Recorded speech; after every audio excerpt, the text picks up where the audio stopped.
I know it's here somewhere. Finally. Oh, it's time for the doctor.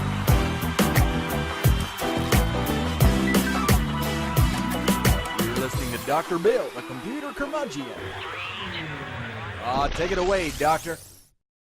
Well, it's that time again, and the doctor is in. It's time once again for Dr. Bill, the computer curmudgeon. And much has changed, as you can probably tell. I at least hope you can tell. That is, we now have a new camera that we're shooting the program with. Yes. And I really like it. It's highly geeky. It is a Canon EOS Rebel SL2 camera. And it is the latest acquisition in trying to make the program more high quality. So I appreciate all the folks out there who have been thinking about giving toward upping the technology of the program, even if you haven't done it yet. Doing so would be greatly appreciated. Yes, given that I've already invested in the camera, any help would be helpful. At any rate, I've got a video on the blog. The blog, of course, in question is drbill.tv, drbill.tv, as it says there on the screen. And I encourage you to go check out the video. The video is of Sean Cannell from Think Media TV, who has great advice for folks that are doing YouTube videos, such as this very video. So I encourage you to check that out. He does a review of the Canon SL2, and he was, shall we say, a major factor in my deciding to get this camera because of his review. So check that out. Also, we are proud members of the Tech Podcast Network, techpodcast.com. If it's tech, it's right here on Dr. Bill, the Computer Curmudgeon. We're also proud members of the International Association of Internet Broadcasters. Yes. I'm using a lavalier mic today, mainly because I'm lazy. Feeling a little lazy today. Don't want to break out the official headset mic. It's in a case over here. I've got a new case for it. It's actually quite cool, the case. But it's just easier to hook this up and be done with it. You know what I'm saying? Sad to say. But anyway, we have stuff this week on the program, which I encourage you to watch diligently. Let's get right into it, shall we? All of the stories from which I pontificate are on the blog, the aforementioned drbill.tv blog, which I encourage you to go check out. And this is an article about Mark Zuckerberg, who apologizes for the Cambridge Analytica scandal. Basically, the whole deal is that Facebook allowed Cambridge Analytica, they allowed a researcher to use data supposedly for academic purposes, and then that data fell into the hands somehow, one way or another, of Cambridge Analytica, which then used, or Cambridge Analytica, I should say, which used that data in the last big election. Okay? Which, of course, big deal. I mean, people have used data for previous elections, but this has become a big scandal because nobody on Facebook gave their official approval to use their posts for these nefarious, quote-unquote, purposes. So it's become a big deal. And now Mark Zuckerberg is basically saying, regulate us, please regulate us. Which nobody in his right mind would ask to be regulated by the government, but he has an ulterior motive. Right now, he's the big fish in the pond, and if the government regulates social media, then it will pretty much exclude future possible rivals, shall we say, to Facebook. So he's got a sneaky little plan here to take what technically was a bad thing and turn it into a good thing. I think that's my humble opinion. And it is shared by others who are more into conspiracy theory than I am. Which I'm not really that prone to conspiracy theory, truth be told. I like a good conspiracy, don't get me wrong. I mean, conspiracies are fun. But I don't know if this is a particularly good one. But I'll go with it in any case. All right, next item. Huawei, which is spelled Huawei, but it's Chinese, so it's pronounced Huawei. Huawei is a company that is being hurt by a trade war, in effect, because it is a Chinese company, and the Chinese are not known for playing fair in the trade world. And so a lot of people are wanting to punish them for their methodology, shall we say. And so the telecommunications giant Huawei is not going to sell its microphones in the U.S. They're not going to be allowed to sell their microphones in the U.S. through places like Best Buy. Okay, Best Buy is saying, we're not going to play in Huawei's sandbox anymore. I don't know. That just doesn't sit right with me. I think Huawei is a perfectly fine phone company in and of itself, and people should have the right to buy phones there if they want to. And Best Buy arbitrarily saying, we're not going to sell their phones anymore. I don't know. I'm more of a free market kind of guy. You know what I'm saying? Anyway, there's that. Also, next item, a smoke alarm that doesn't detect smoke. I put this under geek culture because it strikes me as being counterproductive if you produce a smoke alarm that doesn't actually detect smoke. You know what I'm saying? It just seems like that's bad. But their smoke alarm, reported by GSotW, the Kidney, I guess it's pronounced Kid or Kitty, KIDDE, PI9010 model smoke detector doesn't actually detect smoke. So you buy it, you stick it on your ceiling, and it does no good. Okay. So avoid those.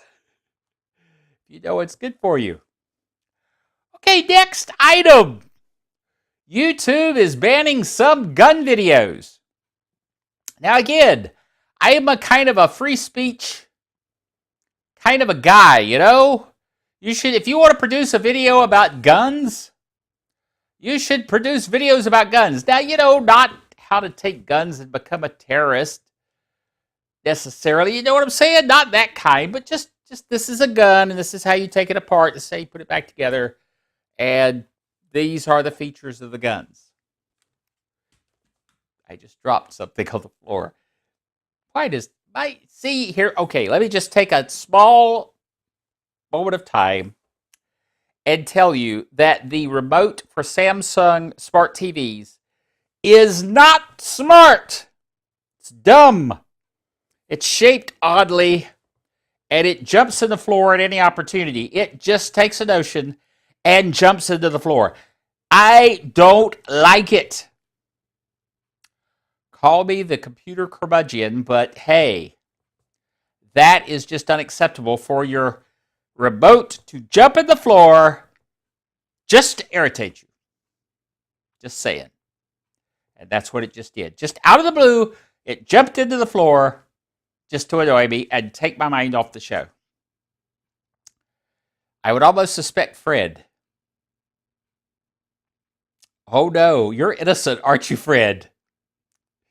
Yeah. Fred and innocent just don't go together in my mind. You know what I'm saying? And he is my imaginary friend, so I should know what I'm talking about there. At any rate, YouTube is banning some gun videos. YouTube said this week that it will tighten restrictions on some firearm videos. Its latest policy announced since coming under scrutiny following last month's mass shooting at the high school in Parkland, Florida. Somehow, I don't think that YouTube videos contributed to what happened in Parkland, Florida. I think the guy who bought the gun that shouldn't have been able to buy the gun because he was a Looney Tune and was a known Looney Tune that people already said he should have been committed has nothing to do with people watching gun videos. Now, I don't personally watch gun videos, but I watch a lot of videos about cameras like the Canon SL2. What if they decided that cameras were contributing to the delinquency of America? You know, suddenly I wouldn't be able to watch camera videos. My wife would go, well, that's a good thing. Probably so, but you see what I'm saying. It's just annoying. I'm annoyed by people that take away other people's rights. So there. So I posted the article. Yes. Okay. Next item.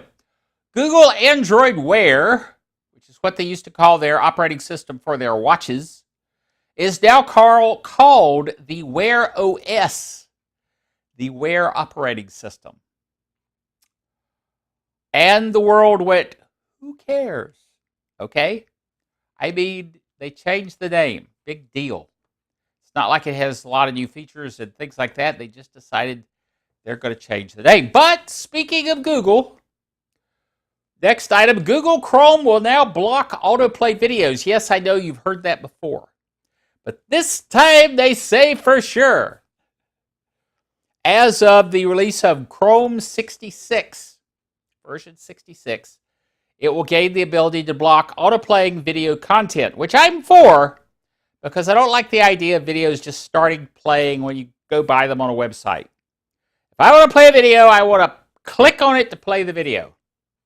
I don't want it just playing and annoying me. As you can tell, I get annoyed easily. I guess. Maybe not. I don't know. What do you think, Fred? Yes, he doesn't care whether I get annoyed easily. He just thinks I'm annoying. With friends like Fred. You know what I'm saying? Okay, anyway. Next item. What is a computer? I am annoyed by the commercial where they come on. It's an ad for an iPad. And this little girl is using the iPad. And somebody says, what are you doing on your computer? And she says, what's a computer? You know, like an iPad really isn't a computer. I'm sorry. It is a computer. It is just a different form factor of computer. So this video that I have on the blog, drbill.tv, as I mentioned earlier, watch the video. It talks about the difference between a tablet and a laptop. Tablet, laptop. Okay? And you can decide whether or not you like one or the other. I myself use both a tablet and a laptop. I don't see the problem. But there you go. Whoa! Fred's letting me know he's still out there by doing the Geek Software of the Week drum roll. And yes, we do have Geek Software of the Week, even if it's not super exciting. You know what I'm saying? It's still there. It is one of the Microsoft utilities written by Mark Russinovich. Now, Mark Russinovich is a very well-known contributor to the Microsoft world. Microsoft hired him several years ago, and he has since been doing a lot of work for Windows software and utilities. And this utility is Autoruns, plural, for Windows. It allows you to manage and control your startup Windows programs, the things that run in startup. Okay, it gives you lots of capabilities of managing it. Usually useful for taking things out of startup that you don't want to be there. Like, you know, Well, let me give you an example of something like iTunes. iTunes, I don't use iTunes very much. I use it occasionally. So I don't really want it running in the background all the time. So I take that out of startup so that it's not sitting there running. Okay? That's just me. Now, maybe you're a big iTunes person. You want it running all the time. I don't know. But this software gives you the ability to manage that. Okay? Another one that is infamous from my perspective is if you have a Logitech webcam and you install the software for it, it will put a thing in startup that is sitting there running the webcam software, even if you're not using your webcam. Well, those are CPU cycles that I don't need to waste.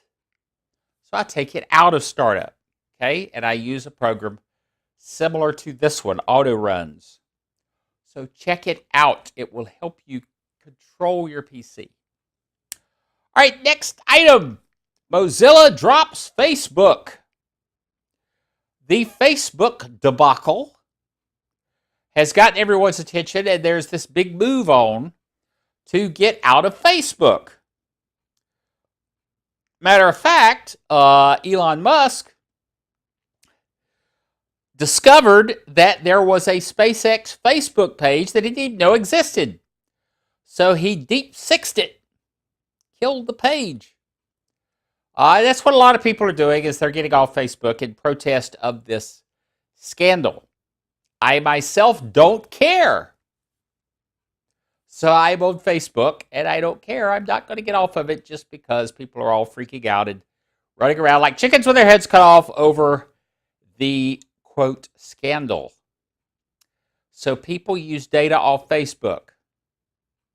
What do you think Google does with everything? Every piece of information they get, they use for various things. We don't even know what they're being used for. What are you going to do? Ban Google? Some people probably will, but hey, okay, anyway. Mozilla is pulling its advertising from Facebook over this issue. I mean, that would, to me, seem like shooting yourself in the foot. You are going to pull your advertising off of Facebook where there are 200 million people because you don't like something that happened. I'm not sure that hurts Facebook all that much. You know what I'm saying? Oh, well. Boy, I'm in a mood. I get in one of these moods, and I don't know if it's good for the show or not. You tell me. Is it good for the show or not? I don't know. Anyway, next item. Google Assistant can now be used to share the wealth. Share and enjoy. Yes. You can now send money through Google Pay using Google Assistant to people that are in your contact list. So if you had a guy named Fred, like Fred here, not that I'm going to send him anybody. You're right, Fred. You work for free. What can I say? Although you are irritating. At any rate, if I was going to use Fred as an example, I would say the keyword, whatever it is, you know what I'm saying? And I would tell Google Assistant to send Fred some money. Not likely between you and me. But at any rate, that's the idea. You can use Google Pay now inside of Google Assistant. And in Siri, you can ask Siri to send somebody money. And you'll be asked whether you want to use Apple Pay, Venmo, or Square Cash, but not Google Assistant. Okay? Again, there's this rivalry going on. You know what I'm saying? Anyway. And then finally, Thunderbird. Now, Thunderbird is a venerable old program for Windows that allows you to have local email, in other words, PC-based email, not web-based, on your PC for email. And Thunderbird is a pretty cool program. I thought it had been discontinued many years ago. I thought they were no longer developing it. Shows you what I know.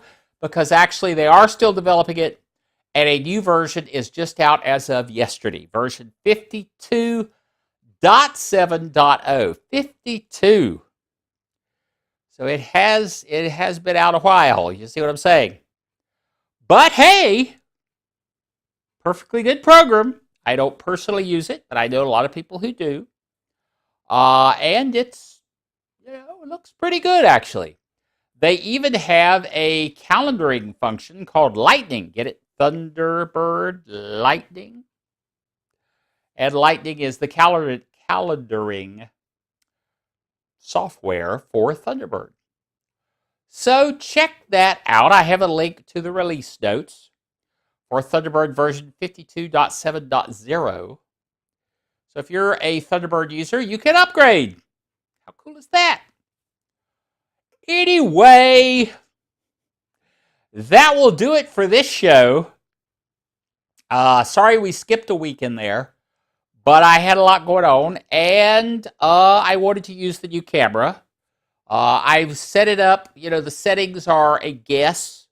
I've got it on manual, and I've guessed at all the exposure and settings and things of that nature. So it should get better as time goes by, as I tweak. I like to tweak and play. So there you go.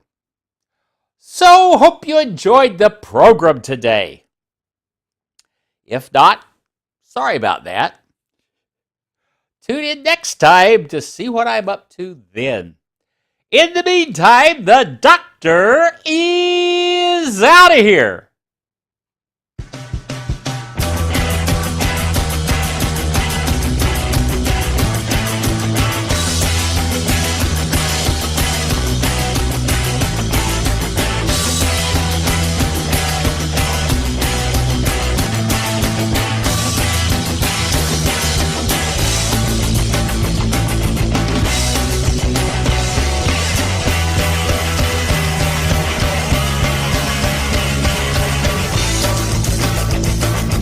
Dr. Bill, the Computer Curmudgeon, is a production of DrBillDaily.net with all the honors, rights, and privileges thereunto appertaining.